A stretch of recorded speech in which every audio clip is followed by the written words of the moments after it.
But what I want to go back to is this whole like no pork, no forbidden blood thing, because it is important. And again, Leviticus chapter 11, verse 7, the quote is, "And the swine, though he divide the hoof and be cloven-footed, yet he cheweth not the cud, he is unclean to you." The reason why he's unclean is because when you have hooves and they're divided, you need your hoof to serve both the left and the right. That's what's cool. You know, this can be Spock real quick, but when you have the left and the right, it's synonymous with the left and the right part of your brain. The left part of your brain is the logical rationality part. It's the left side. It's what Cain symbolizes. He's the material realm. When you have the right side, it's the spiritual side. That's more so Abel. That's more so Noah when he's working in his highest senses.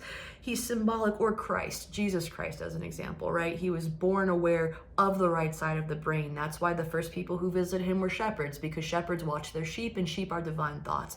Jesus Christ at his very birth was able to witness divine thoughts, and that's why he could manifest miracles, because he understood he was the creator. He is not special, he just understood his divine power innately, and we all need to wake up to our divine power, because Jesus Christ had also said, "What I can do, you can do better."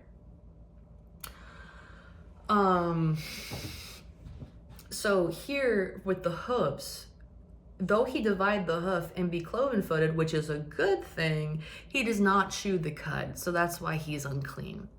You want to have the left and the right side. Having hooves is perfectly fine, but when you do not chew the cud, you are unclean.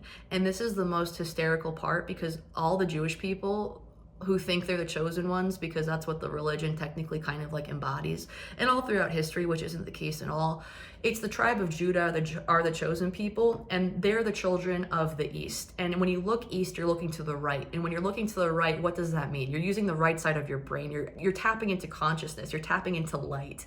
In the tribe of Judah, the amount that they have in the Bible actually correlates to the speed of light, that amount.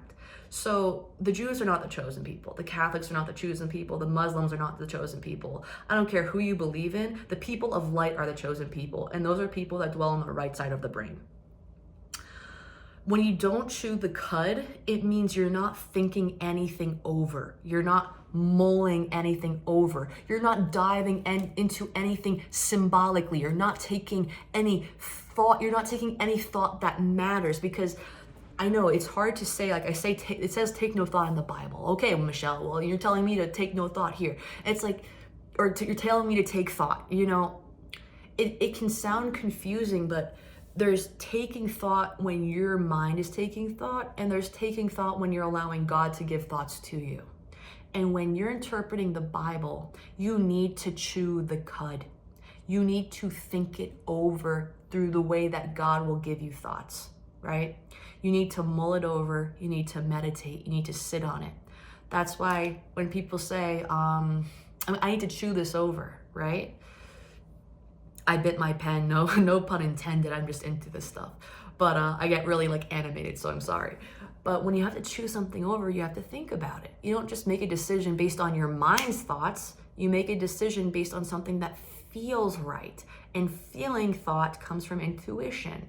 So here it says, even though the pig has divided hooves, which just means the left and the right side of the hoof, and when you walk in life, you want to walk on a path that uses both the left and the right brain in neutrality, right? Split down the middle.